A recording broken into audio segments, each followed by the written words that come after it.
시작하기 전에 견진 교가 오늘 청년주의인데 청년은 어디 있는가 그런 얘기를 웃으면서 했는데 이제 좀 그래야 되겠죠. 청년도 좀 있어야 되겠어요. 우리 교회 우리가 좀 전도 좀 해야 되겠어요.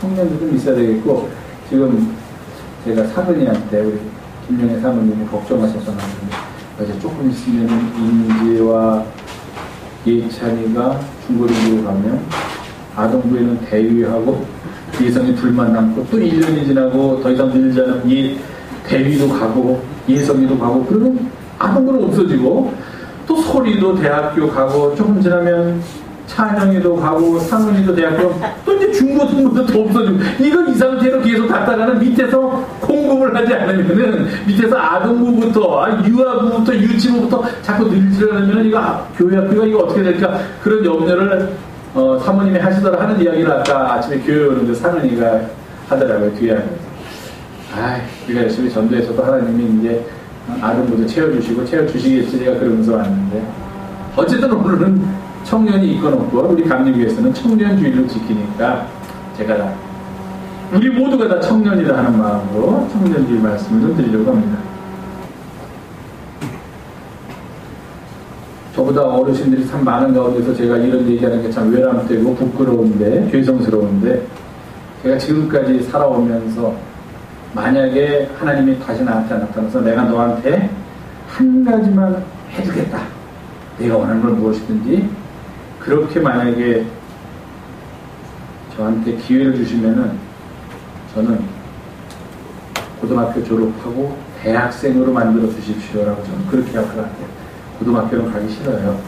고등학교 시절은 재미는 있었지만 지금 생각하면 또다시 돌아가서 그 대학 입시라는 악몽 속에서 사는 거는 별로 즐거운 것 같지 않고 대학교로 저를 대학생으로 다시 만들어 주시면은 더 열심히 공부도 하고 지금 생각하면은 좀 못해서 후회됐던 것도 더 많이 하면서 살 수 있을 텐데 하는 그런 엉뚱한 생각을 하곤 하는데 청년이라는 거, 젊음이라는 건 아마 저뿐만 아니라 모든 분들이 다 바라고 좋은 것이라고 생각하고 있습니다.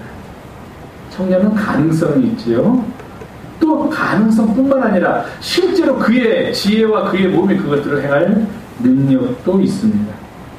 우리 인생들에게 준 하나님의 가장 큰 선물은 바로 젊은 시절이라는 선물이라고 저는 그렇게 생각을 합니다. 누구나 다 대부분의 분들이 다 지나셨네요. 아깝네요. 다 지나셨지만 몇 분만 빼놓고는 지나셨지만 그 우리가 지나왔던 그 지날 당시에는 잘 몰랐던 그 시절 그 젊음의 시절이 아마도 우리에게 주신 하나님의 가장 큰 인생에 있어서의 뭐 다른 무슨 재물이니 뭐니 하는 여러 가지 하나님의 선물을 우리가 이야기하지만 자녀도 있고 하지만 우리 개인적으로 볼 때는 그 청년 시절이라는 거 다시 돌아갈 수 없는 그 시절이라는 참으로 좋은 시절 가장 귀한 선물이다 그런 생각을 합니다.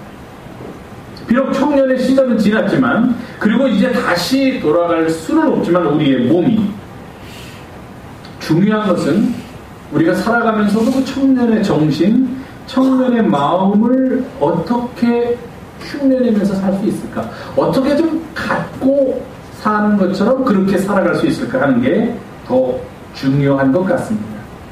얼마 전에 라디오 음자를 제가 들었는데 운전하다가 거기서 그런 얘기를 해요. 비록 우리의 몸은 좀 이렇게 나이가 들었지만 그래도 마음은 청춘처럼 살면은 그게 청춘이 아니겠습니까? 라고 거기서 얘기를 하는데 한편으로는 공감하면서 한편으로는 좀 부정했어요.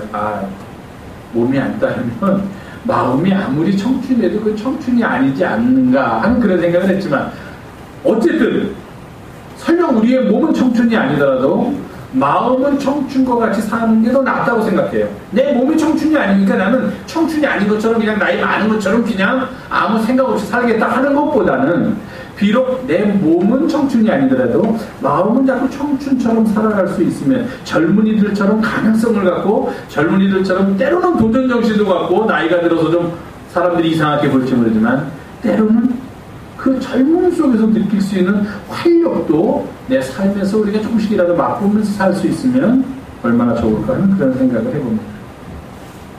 우리의 몸은 청년이 아니더라도 우리의 삶은 우리의 믿음은 청년처럼 살아야 할 것 그런 것을 오늘 함께 나누는 시간이 되기를 바랍니다. 이사야 기자는 이사야서 40장에서 그렇게 이야기하죠. 여호와를 앙망하는 사람은 새 힘을 얻어 그들의 육체의 나이와 관계없이 마치 그들의 삶이 독수리가 날개치며 올라가는 것과 같은 그런 인생을 살 수 있다라고 그렇게 우리들한테 말하고 있습니다. 그렇죠. 우리가 하나님을 앙망하면서 살면은, 그래서 우리가 그 속에서 새 힘을 얻게 되면은 비록 우리의 겉모습은 날로 후패해가지만 우리의 속사람은 날로 새로워질 것이다라고 사도 바울이 우리한테 권면한 것처럼 그런 인생을 또한 우리가 살아갈 수 있다 하는 그런 생각을 해보게 됩니다. 다른 말로 하면 우리의 삶 속에서 우리의 육체의 나이, 세월이 우리에게 준 나이와는 관계없이 우리의 정신과 우리의 마음과 우리의 믿음이, 그리고 삶의 모습이 청년다움을 유지하면서 살면은 그것이야말로 하나님께서 주신 가장 귀한 선물을 늘 소중하게 간직하면서 살아가는 삶의 모습이다. 그렇게 말씀드립니다. 오늘의 본문은 바울이 자신의 믿음의 아들이라고 가장 아꼈던 디모데라는 사람에게 쓴 편지입니다. 바울이 선교여행을 다니면서 에베소라는 지역의 교회를 설립했습니다. 에베소 교회는 당시 바울의 선교 여행 중 설립한 교회 중에서 가장 으뜸나는 그런 교회였습니다. 세월도 오래됐고 그 안에 교회의 틀이 사로잡혀 있고 또 교회 생활하는 모습도 아주 바람직한 그런 모습이었습니다. 근데 그곳에 바울이 머무르면서 목회를 할 수 없으니까 선교 여행을 다녀야 되니까 바울이 자기의 사랑하는 믿음의 아들 디모데를 지금 말로 하면은 담임 목사로 파송을 하게 됩니다. 근데 그 교회는 오래된 교회이기 때문에 장로님들도 많고, 지금 말로 하면요, 교인들도 많고 장로님들도 많고 연배가 높으신 분들이 많은데, 지금 바울이 파송하는 디모데는 갓 신학교를 졸업했다고나 할까, 그리고서 개척교회를 조금 담임했던 정도의 연륜을 가진 아주 젊고 힘이 넘치는 의욕이 있는 그런 목회자였는데, 그런 목회자가 가서 그의 의욕과 그의 넘치는 젊음과 이미 교회에 자리 잡고 있는 교인들의 경륜과 또 그들의 전통이 서로 상충되지는 않을까, 그것을 염려했습니다. 그래서 에베소에 파송되어서 사역을 하고 있는 디모데를 향하여 권면의 말씀을 하는 거야. 내가 목회를 하는데 이러이러하게 목회를 하는 것이 좋을 것 같다. 심지어는 그의 건강까지도 챙기면서 그의 젊음이, 그의 의욕이 이미 에베소 교회를 사로잡고 있던 지혜와 또 그 전통에 상충되지 않는 방향을 찾으면서 목회를 하도록 서신을 쓴 게 바로 디모데전서와 디모데후서입니다. 디모데가 젊기 때문에 부딪히게 되는 여러 가지 문제들을 나열하면서 그것들은 이러이러한 방식으로 해결하는 것이 좋을 것 같다 하는 정말 친아버지와 같은 마음으로 바울은 이 서신을 쓰고 있습니다. 그래서 디모데전서 시작을 하면서, 이게 첫 번째 디모데에게 보낸 편지의 맨 앞부분 1장 3절입니다. 이제 막 인사 끝나고 본격적으로 하고 싶은 이야기를 시작을 하고 있는데 바울의 마음이 급했습니다. 그래서 가장 중요한 과제를 처음부터 언급을 합니다. 보통은 그렇게 안 하죠. 부드럽고 쉬운 이야기부터 쓰다가 이제 어느 정도 지난 다음에 힘든 이야기로 들어가는데, 바울은 그렇게 하지 않고 뭔가 지금 급하기 때문에 자기가 지금 이 디모데에게 해주려는 이야기도 많고 마음이 급하다 보니까 아주 중요한 과제부터 시작을 하고 있습니다. 그 당시 교회를 사로잡고 있던 잘못된 생각들이 있었는데, 영지주의라는 사람들이 있었습니다. 이들이 갖고 있는 생각은 뭐냐면 신화, 말 그대로 신화입니다. 옛날에 일어났던 우리들이 생각하지 못했던 신에 대한 이야기는 신화, 아니면 족보. 아직도 족보를 중히 여기는 사람들이 많이 있죠. 내가 누구의 우리의 멧돼소는 누구고 하면서 그 지나온 역사 속에서 자신의 위치를 찾으려는 그런 사람들. 그런 것들을 강조하는 사람들이, 그런 것들이 중요하다, 삶에 있어서는 그런 것을 찾아야 한다, 그리고 그런 것들을 가장 소중하게 여기면서 살아야 된다 하는 그런 가르침들이, 교훈들이 이미 교회 안에도 너무 팽배해 있다는 겁니다. 그러니까 사람들이 아주 쉽게 말하면 상한 믿음을 갖기보다는 죽은 믿음 속에 더욱더 경도되어 있다는 거예요. 지금으로 더 쉽게 표현을 한다면 교회 속에 교회는 커야 된다. 우리 교회는 크게 지어야지만 교인이 늘어난다. 교회는 이러해야 된다. 교회는 예산도 어떻게 해야 되고 어떻게 해야 된다 하는 그런 세상의 가치에 의한 교회의 모습들이 교회 안에 너무 팽배해 있다는 겁니다. 그리고 그것이 팽배해 있는 것뿐만 아니라 사람들에게 마치 교회는 그러해야 한다는 교회의 본질처럼 자꾸 주입돼 가고 있다는 겁니다. 그 당시에는 신화라든지 족보라든지 지나온 이야기들, 구약성서에 등장하는 인물들과의 관계, 뭐 이런 것들을 가지고서 믿음을 그들이 키워나가야 한다라고 그렇게 가르치는 교훈들이 교회 안에 팽배해 있었던 것처럼 지금도 내용은 다르지만 비슷한 유의 가르침들이 우리 교회 안에 얼마나 많이 침투해 있는지 모릅니다. 교회를 다니면 복받기 위해서 교회를 다닌다.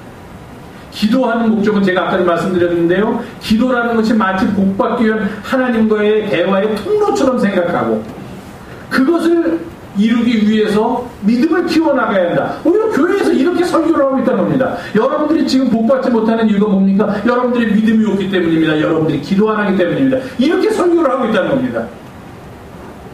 그러니까 가르침의 본질은 상실되고 교회가 어떤 모습으로 있어야 되는지 하는 것은 없어지고 화려함만 강조하고 큰 것만 좋다고 이야기를 하고 그런 형식으로 교회의 모습이 변해가고 있다는 겁니다. 여기에 대해서 일침을 가하면서 지금 바울이 디모데에게 너는 에베소 교회가 그렇게 크고 오랜 전통을 가지고 있다고 하더라도 그렇게 목회를 해서는 안 된다. 그런 교훈을 가지고 있어서는 안 된다. 왜냐하면 내가 지금 그 에베소 교회 교우들에게 전하고 있는 하나님의 말씀은 그 메시지의 목적은 무엇이냐 하면은 그들로 하여금 청결한 마음을 갖게 하고 그들로 하여금 선한 양심을 갖고 살게 하고 또 그들로 하여금 거짓이 없는 사랑에서 거짓이 없는 믿음에서 나오는 사랑을 갖고 살게 하기 위해서 그래서 내가 지금 하나님의 말씀을 전하고 목회를 하는 건데 그런 것들은 없어지고 엉뚱한 것 그런 것에 사람들이 매달리게 하거나 그런 것들을 본질로 생각하게 해서는 안 된다 하면서 지금 이 이야기를 쓰고 있는 겁니다. 그러니까 디모데의 목회의 본질을 지금 바울이 지적하면서 이 서신을 시작하고 있다는 것입니다. 여기서 바울은 젊은 청년 사역자 디모데에게 하나님의 말씀을 교훈하는 목적 우리로 얘기하면 우리가 하나님의 말씀을 받아들이고 하나님의 말씀대로 살아가려는 즉 믿음을 갖고 살아가려는 목적을 이야기합니다. 왜 우리가 믿음을 갖고 살아가야만 하는가 하는 것입니다.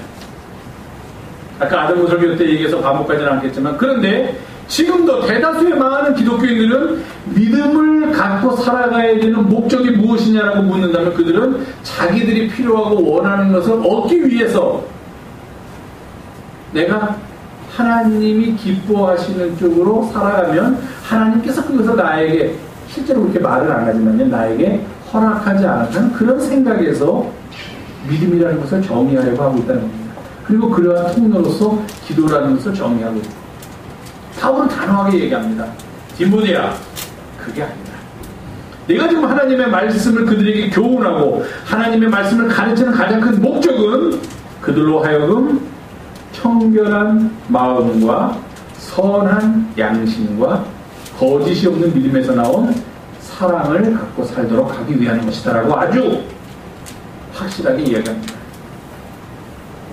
바울은 목회의 사역자인 디모데에게 계속해서 반복해서 이런 표현을 씁니다.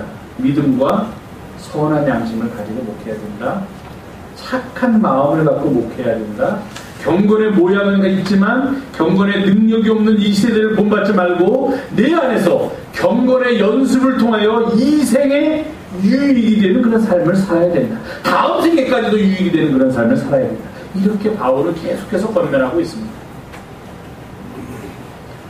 지난번에 저희 교회에서 이제 이 성동 광립지방에 성령 행전이라는 그런 기도회가 있을 때 이제 각 교회에서 기도 제목을 써내면은 거기 모인 교육자들이 함께 다른 교회를 위해서 중보 기도를 합니다. 저는 이제 저희 교회 기도 제목을 제가 써냈는데요. 이제 써내면서 거기다 뭐라 쓰냐면은 우리 온 영성의 온 교우들이 늘 정결하고 거룩함에 이르는 그런 삶을 살면서 하나님의 자녀답게 살았으면 좋겠습니다. 그게 기도의 제목입니다. 라고 이제 얘기를 했더니 그때 오셨던 한 목사님 그런 말씀 하시더라고요. 영성교회는 굉장히 정결하게 사는 것, 깨끗하게 사는 것, 거룩함에 이르는 삶을 사는 것을 강조하고 있는 교회인 것 같습니다라고 그런 이야기를 하더라고요.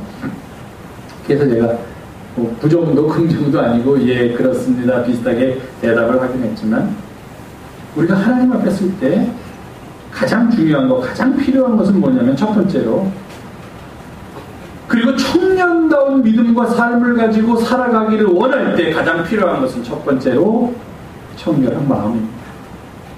아직 청년들까지는요, 그들의 마음이 깨끗하다라고 저는 생각을 해요. 물론 요즘 세상이 하도 이상해져서 청년들부터 벌써 어른들과 같이 그렇게 좀 답답한 사고를 하면서 사는 사람도 없지 않아 있지만, 그래도 청년들이라면 아직도 그들의 마음이 정결하고 깨끗한 마음을 갖고 살고 있고 살기를 원한다, 그런 생각을 해봅니다. 청년다운 삶과 믿음의 첫 번째, 바로 디모데에게 권면한 바울의 말씀에 따르면 청결한 마음을 갖고 살아야 한다는 겁니다. 우리의 마음이 깨끗해야 한다는 겁니다.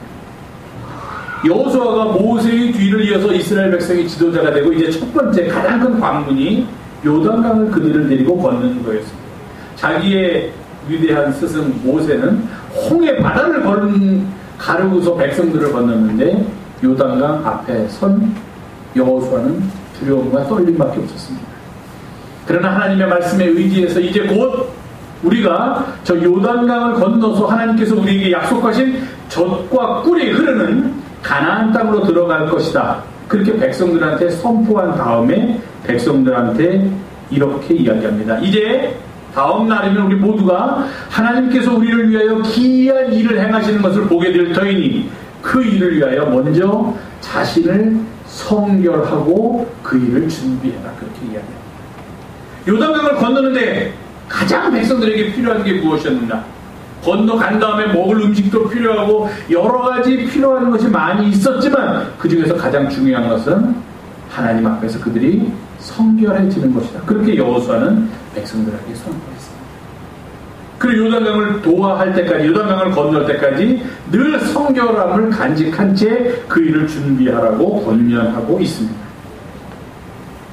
거룩한 하나님을 곧 만나게 되고, 그 하나님께서 우리를 위하여 행하실 놀라운 이 일을 보기 위하여 우리가 할 일은 먼저 우리 자신을 성결하게, 우리 자신을 정결하게, 우리 자신을 청결하게 하는 일이다, 그렇게 성서는 가르쳐주고 있습니다. 우리가 다른 사람한테 잘 보이기 위해서, 제가 전에도 말씀드렸지만 우리의 의복을 신경 쓰고 우리의 외모를 신경 쓰는 것처럼, 우리는 하나님 앞에서 서야 되는 사람들이기 때문에 설령 사람들의 눈에 보이지는 않는다고 하더라도 늘 우리의 마음을 깨끗하게 하여야만 합니다. 시편 51편에 그 유명한 다윗의 회개의 기도 후에 이런 말이 나옵니다. 하나님께서 원하시는 것은 우리의 정직한 심령이고 우리의 깨어진 마음이다. 깨어진 마음, 상한 마음은 뭐냐면은 우리의 것을 그대로 하나님 앞에 드러냄으로써 우리가 얻게 되는 회복의 은혜입니다. 그것은 더러운 것이 아닙니다. 그 깨어진 마음, 상한 마음은 오히려 더 하나님 앞에서는 정결하고 깨끗하고 순결한 마음이 된다는 것입니다. 왜 깨어졌습니까? 내 자신의 부족함을, 내 자신의 죄를 하나님 앞에 고백했기 때문에 그것이 깨어진 마음이 되었다는 것입니다. 흔히 얘기하는 산상수훈이라는 주님의 말씀 중에 복받는 사람 중에 하나가 이런 복이 있고 이런 말씀이 있습니다. 마음이 청결한 사람은 복이 있나니 그들이 하나님을 보게 될 것이다. 청결한 마음, 깨끗한 마음, 정결한 마음이야말로 우리가 바로 하나님 앞에서 서기 위하여, 하나님 앞에서 청년다운 삶과 믿음으로 살아가기 위해서 준비해야 되는 가장 기본이 되는 것이다 하는 그런 말씀을 읽게 됩니다. 그러나 깨끗한 마음만 가지고서는 뭔가 부족하다는 겁니다. 어떤 사람이 착해. 요즘 그런 말 많이 해요. 근데 착한 것만 가지고서는 뭐가 부족해? 2% 부족해. 왜? 착하다는 거는 그저 다른 사람한테 해도 끼치지 않지만 또 그렇다고 해서 다른 사람이네 별로 간섭도 안 하는 것을 그냥 자기 혼자 이렇게 우리가 흔히 얘기하는 법 없이도 그냥 살아갈 저 사람은 착한 사람이야 하는 건데 그것만 가지고서는 좀 우리가 그리스도인을 살기에 청년답게 살기에는 좀 부족해요. 거기에 덧붙여야 될 게 뭐냐면 두 번째로 있는 청결한 마음과 그 다음에 있는 선한 양심이 있어야 한다는 겁니다. 양심이 있다는 말은 내가 의로움을 따라서 움직이는 정신이 살아있다는 겁니다. 양심도 없어. 그럼 뭡니까? 잘못하고 있다는 거죠. 저 자기가 욕심을 차리려고 옳은 길을 걷지 않는 사람을 향해서 저 양심도 없는 사람 우리가 그렇게 얘기합니다. 양심이 있다고 할 때는 그 양심이 그 사람의 선한 마음이지만 우리가 양심이 있다는 표현 속에는 무엇이냐면 저 사람은 자기가 좀 손해를 보더라도 옳은 길, 의의 길을 따라가고자 하는 사람, 그것을 우리가 보통 양심이다 그렇게 이야기합니다. 청년다운 삶의 두 번째 모습은 바로 그들의 마음이 깨끗하면서 깨끗한 것으로 그치는 것이 아니라 선한 양심을 갖고 살아있어야 한다는 것입니다. 청결한 마음에 선한 양심이 함께 있을 때 비로소 그의 삶은 하나님 앞에서 합당하고 하나님을 기쁘시게 하는 삶이 될 수 있다는 것입니다. 청년의 특징은 저는 그렇게 생각해요. 선한 양심입니다. 불의를 보면 가만히 있지 못해요. 어른들은 불의를 보더라도 계산합니다. 내가 저기 들어가는 게 나한테 이익이 될까? 가만히 모른 척하는 게 이익이 될까? 당연히 모른 척하는 게 이익이 되죠. 사회가 잘못해가고 있고 권력자들이 자신들의 권력을 남용하고 있을 때 그것에 대해서 저항하는 쪽에 쓸까? 모른 척하는 쪽에 쓸까? 당연히 모른 척하는 쪽에 서야지만 편하고 복잡한 일에 개입이 안 됩니다. 근데 젊은이들은 좀 그게 약해요. 정의를 따르려는 마음, 옳음을 따르려는 마음이 훨씬 더 강합니다. 그래서 이런 이야기가 있죠. 칼 막스라는 사람이 이제 공산주의를 만들었던 사람인데 이런 말이 있습니다. 20대에 칼 막스에 매료되지 않는 사람도 바보고 40대가 되어서도 칼 막스에 붙잡혀 사는 사람도 바보다.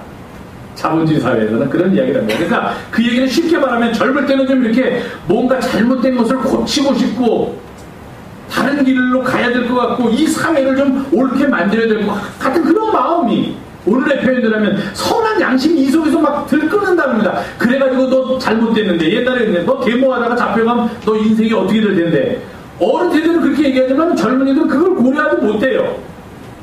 내가 옳은 일을 하다가도 고난을 받아도 어려운 일을 당해도 그게 뭐가 문제가 됩니까? 그렇게 이야기를 한 거예요. 선한 양심은 바로 나의 이익이나 나의 가치만을 따르는 것이 아니라 이 땅에 더불어가서 살아야 될 옳은 길, 의의 길, 정의로움과 공의로움을 따라가려는 게 바로 선한 양심입니다. 사람이 나이를 먹어가면 세상과 적당히 타협하고 때로는 세상에 굴복하고 그저 나만 우리 식구만 그냥 살면 되지 하고 살아가려고 하는데 젊을 때는 그렇지 않다는 거예요. 나이가 들면 욕심에 지배되고 거짓에 지배되고 안락함에 사로잡히게 되지만 청년의 선한 양심은 우리 안에서 끊임없이 우리로 하여금 옳은 길로 가도록 그렇게 이끌어준다는 것입니다. 이게 청년의 특징이에요. 근데 어떤 사람은 겉모습은 청년인데 생각하는 것은 완전히 50대 먹은 사람처럼 생각하는 청년들도 때로 볼 수 있습니다. 그냥 자신의 보신만 하려고 자신의 만족만 누리면서 살려고 하는 사람들이 있는 반면에 또 나이가 들었는데도 불구하고 마음이 아직까지도 깨끗하고 선한 양심을 갖고 살아가는 사람들이 우리 주변에는 간혹 있는 것을 보게 됩니다. 청년의 믿음과 삶은 바로 그들 안에 살아있는 깨어있는 선한 양심에 의해서 지속될 수 있다는 것을 우리는 잊지 말아야 합니다. 저가 대학 다닐 때 굉장히 유명한 시인이 있었어요. 굉장한 시를 써가지고서 막 젊은이들의 가슴을 뒤 흔들어 놓던 그런 시인이었습니다. 숨어서 그 사람 시는 읽으면 잡혀가요. 사람들이 다 숨어서 그 시를 읽고 그 시에다 곡을 붙여서 노래를 부르고 하면서 완전히 거의 우상처럼 그렇게 떠받들었는데 얼마 전부터 이분이 치매가 왔는지 노망이 왔는지 자기의 젊었을 때의 삶과는 전혀 다른 이야기들을 거침없이 막 내뱉는 거예요. 사람들이 막 실망을 하죠. 막 나 이 사람 책 쌓아놓고 성경책보다 더 중요하게 교회에 다니는 청년들이, 지금은 청년이 아니에요. 그 사람들이 이제 제 나이에 50대입니다. 성경책보다 더 중요하게 여기면서 그것을 숨어서 읽고 막 그것을 외우고 막 그랬었는데, 저 사람 저렇게 됐어. 그거 다 불살라버려. 그거 다 연장선택 줘버려. 그거 어디 페이지 파는 데다가 갖다 버리겠다. 이런 사람들이 막 우후죽순으로 나왔습니다. 왜? 그 사람이 갖고 있는 청년의 선한 양심이 어디 갔느냐 하는 거예요. 우리는 그 사람한테서 그것을 원하고, 나는 그렇게 살지 못하지만 그 사람은 그렇게 살아주기를 그렇게 바랬는데 저 사람마저 저렇게 된단 말인가. 그랬더니 얼마 전에 그동안 어려웠던 시대에 자기가 억울하게 옥살이하고 했던 것을 이제 청구를 해가지고서 상당한 보상금을 받게 됐다. 그러니까 이제 사람들이, 이 보상금 받으려고 그렇게 변했구만. 그 옛날에 그 정의로운 마음이 돈 때문에 바뀌었구만. 그 사람은 아마 아니라고 강변하겠지만 괜히 오해 산 거지요.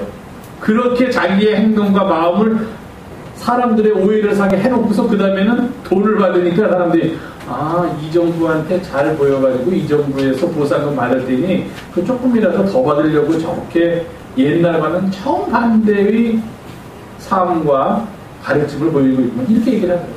무엇입니까? 왜 무엇입니까? 그 사람 안에 있는 선한 양심이 흔들린다고 사람들은 생각한 거예요. 그 사람이 비록 가난하더라도 돈은 없더라도, 야, 나는 나이가 들어서 선한 양심이 이렇게 없어져가지고 참 가슴 아픈데 저 사람은 아직까지도 간직하고 있으니 얼마나 멋진가. 그걸 우리가 대리 만족을 말하고 있는데 그렇지 않으니까 사람들이 실망하더라. 청년은 그래 선한 양심이 있어요. 마지막으로, 정결한 마음과 선한 양심은 교회 안 다녀도 다 가질 수 있어요. 그 사람들 다 그 교회 안 다니는 사람들이. 우리가 그냥 이 땅에서 인간답게 살기 위해서 필요한 게 깨끗한 마음과 선한 양심입니다. 근데 우리에게는 그리스도인이라는 또 하나의 정체성이 있습니다. 그 정체성을 만족시키기 위해서 필요한 게 바로 세 번째, 거짓이 없는 믿음에서 나오는 사랑. 그게 우리를 청년으로 만들어줍니다. 나이 들면은요, 우리가 우스갯소리로 하죠. 나이 들면은 입에다가는 지퍼를 만들어서 다 채우고 살고, 호주머니를 확 열어가지고서 호주머니를 다 꺼내면서 살아라. 그렇게 얘기들을 하신대요, 어르신. 저는 아직 그 정도는 아닙니다. 나이가 많이 안 들었습니다. 그러니까 어르신들이 우리가 젊은 사람들한테 무시 안 당하고 좀 제대로 살려면은 입은 다물고 호주머니는 열면서 살아야 된다. 그렇게들 말씀들 많이 하시는데 얼마나 좋은 말씀인지 몰라요. 아니에요? 갑자기 그 얘기가 왜 나왔죠? 지금 거짓이 없는 믿음 얘기하려고 그랬는데, 거짓이 없는 믿음에서 나오는 사랑. 거짓이 없는 믿음까지가 아니라 거짓이 없는 믿음에서 나오는 사랑. 이것이야말로 우리들로 하여금 청년의 삶과 청년의 믿음을 갖고 살도록 만들어주는 가장 중요한 원동력이 된다 하는 것입니다. 근데 저는 이 본문을 보면서 굉장히 의아해했어요. 거짓이 없는 믿음. 그러면 상대적으로 말하면 바울은 거짓이 있는 믿음도 있다고 지금 이야기를 한 거예요. 그렇죠? 근데 거짓이 있는 믿음은 어떤 믿음이죠?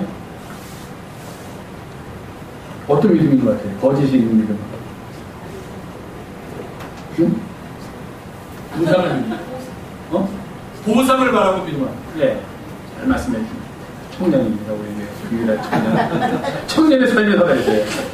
믿음을 갖고, 아까도 제가 아동한테 한 얘기, 아동한테 그래서 일부러 오늘 좀 어렵지만 그 얘기를 하는데, 믿음을 갖고, 거짓이 있는 믿음은 그거예요. 믿음이 나의 삶의 궁극적인 목적이나 또는 사랑으로 이끌어가기 위해서 내 자신을 단련시키는 것이 아니라, 믿음이 나의 욕구를 채우는 수단으로 생각하는 사람들, 그건 거짓이 있는 믿음이에요. 그러니까 거짓이 있는 믿음은 한마디로 말하면 믿음이라고 말할 수도 없는 거예요. 근데 자기가 믿음이 있다고 얘기하니까, 나는 믿음이 좋다고 얘기하니까 굳이 옆에서 구분하려고 하니까 거짓이 없는 거짓이 없는 이렇게 구분 얘기 된다 이거예요. 이게. 여러분, 가짜 휘발유에 제일 많이 들어있는 게 뭔지 아세요? 가짜 휘발유의 성분을 분석할 때 제일 많이 들어있는 거. 잘 모르시죠? 휘발유, 진짜 휘발유. 진짜 휘발유가 만약에 가짜 휘발유 1리터에 진짜 휘발유가 0.5리터보다 적으면 휘발유가 안 돼요. 차가 안 가. 그럼 가짜 휘발유가 아니야. 가짜 휘발유는 넣었을 때 차가 가야 돼요. 근데 넣었는데 차가 안 가면 그거는 가짜 휘발유가 아니라 아예 휘발유라는 말을 붙일 수가 없잖아요. 그래서 얘기하잖아요. 가짜 휘발유에 제일 많이 들어있는 성분은 진짜 휘발유다. 근데 진짜 휘발유는 100%가 휘발유지만 가짜 휘발유는 한 50~60%만 휘발유고 나머지는 다른 성분을 넣었으니까 그게 가짜라는 거예요. 차의 엔진을 망가뜨리고 공해를 일으키고 하니까. 그럼 거짓이 있는 믿음에도 제일 많은 것처럼 보이는 건 뭐냐? 믿음이다 하는 거예요.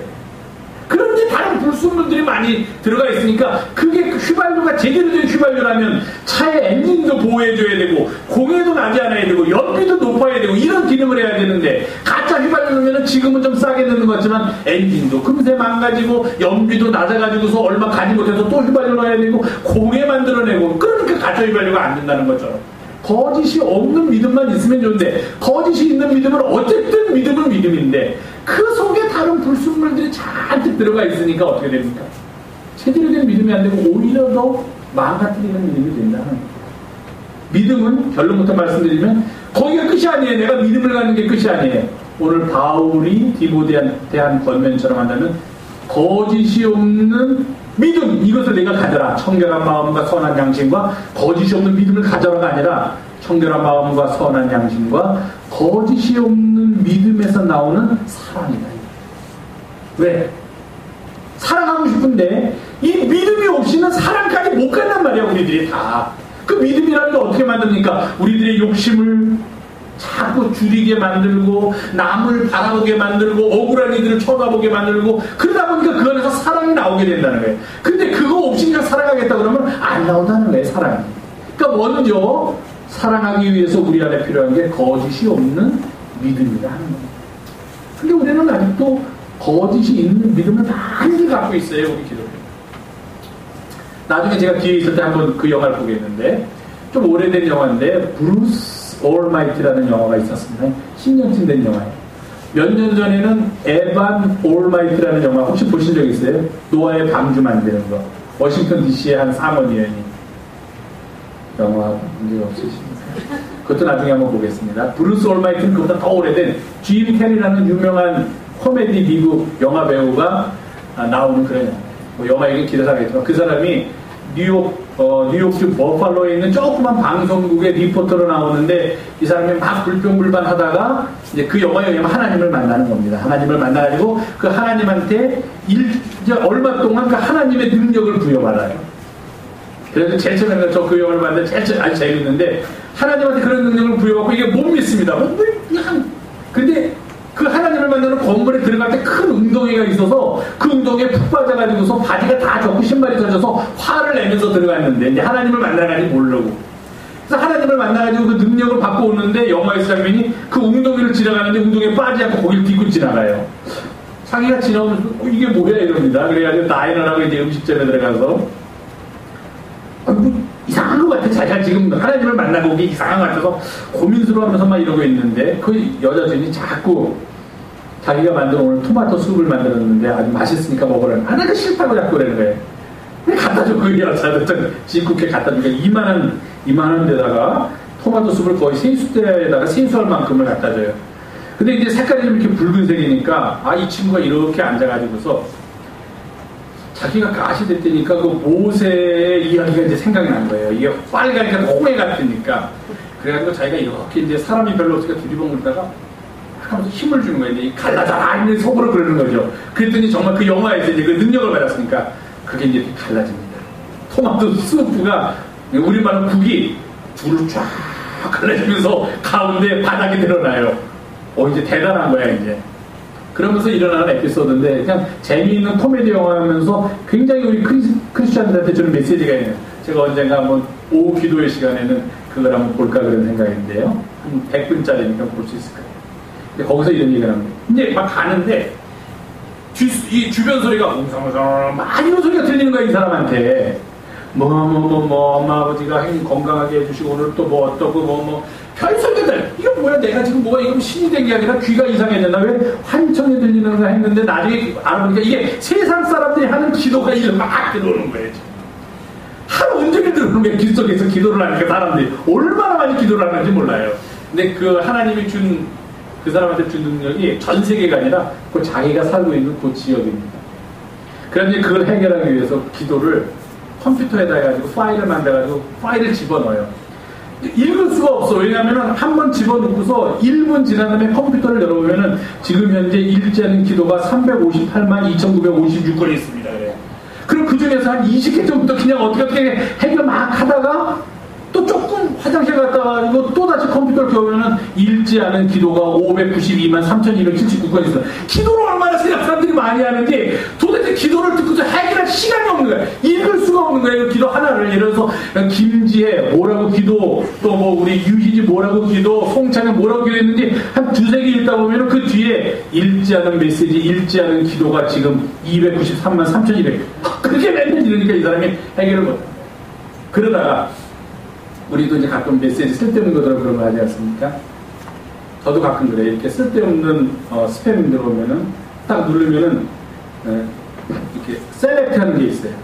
어떤 거 셀렉트 할까요? 읽지 않은 메시지 다 셀렉트하라고 눌러요. 그럼 읽지 않은 메시지 다 체크가 들어가. 그럼 그 다음에는 딜리트, 삭제, 다 없어져. 그렇게 하네요. 근데 이 사람도 기도를 딜리트 할 수가 없으니까 하나님이 계속 이제 지켜봐요. 딜리트 할 수 없으니까 이 사람이 뭘 했냐면은 모든 기도에다 예스, 그 기도에다 응답해준다고 예스를 딱 눌러버렸어. 예스를. 왜 기도를 하면 그 사람들이 다 원하는 거니까 그 예수 해주면 다 좋은 일 아니에요. 예스를 딱 들리게 그랬어요. 그러니까 이제 세상이 무너지기 시작합니다. 망가지자. 사람들의 기도를 하나님이 다 예스라고 들어줬는데 오히려 더 하나님에 대한 컴플레인과 사람들 사이에 갈등이 일어나요. 어떻게 일어나냐. 대표적인 예 하나만 하겠습니다.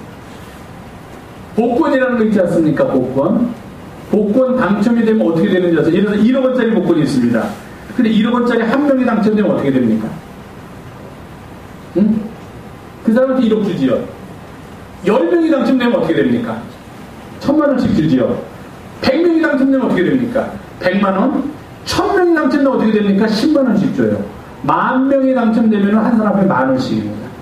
복권을 산 사람들이 전부 다 하나님 앞에 나 복권 1등 당첨되게 해달라고 기도를 했어요. 근데 이 브루스가 예스라고 누르니까 1억짜리 복권을 한 명만 당첨돼야지 1억을 받는데 1억짜리 복권에 당첨된 사람이 그쪽 과장해서 1,000만 명입니다. 다 당첨된 거야 그냥 다. 그럼 한 사람 앞에 얼마씩 돌아가냐 하면은 얼마씩 돌아가요? 1,000만 명이면은 10원씩 돌아요. 10원.